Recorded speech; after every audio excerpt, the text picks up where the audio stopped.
Hey guys, so following on from my last video lesson where I was talking about the exercises that I practice daily as part of my practice routine, I would like to talk today about the scales and the arpeggios that I practice. So practicing scales and arpeggios daily will have many benefits for your playing, but I'll just name a few. So firstly, you are going to remember them. And if you can remember them, you can then use them in your practical playing. Secondly, you are going to develop a musical ear, which is going to help you to recognize where these scales and arpeggios are used in other people's playing. And you're going to recognize where they will fit in with regards to your own playing.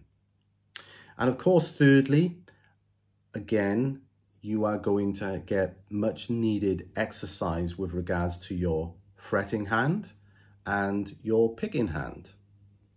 So there are many scales and modes and arpeggios, but the following are the ones that I practice each day.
So most people probably have their own funny little ways in which they like to practice. For me personally, I try to make the exercises in the previous video and the scales that you see in this video a priority for my first half an hour of practice, which I time. So I know, and I note down every day how much I've managed to practice, some days more than others. This isn't all I practice, but this is how I start off my practice. And I find that it helps me maintain and stay sharp with my playing. It's also worth noting that if you're going to sit down and play guitar for any length of time, that it's important that you spend time warming up correctly to prevent injury and to get the very best out of your playing. For instance, the half an hour that I do at the beginning of my practice session sets me up for whatever comes next. So if I'm going to attempt to, for instance, learn a solo that is quite technical, then I've got a much better chance of pulling that off when I have spent that half an hour warming up pre-hand. And the same goes for gigs. If I get to a gig and I've warmed up beforehand, I've spent a good half an hour playing, then I start the gig off on a correct footing, if you like. But I've always found that the second half of a gig, generally, for me, is always the better, because by that time, I'm comfortable, I'm warmed up, you know, everything's firing on all cylinders. I hope this insight to my daily practice routine has proved useful and given you some ideas for your own. I look forward to seeing you in the next video. Bye for now.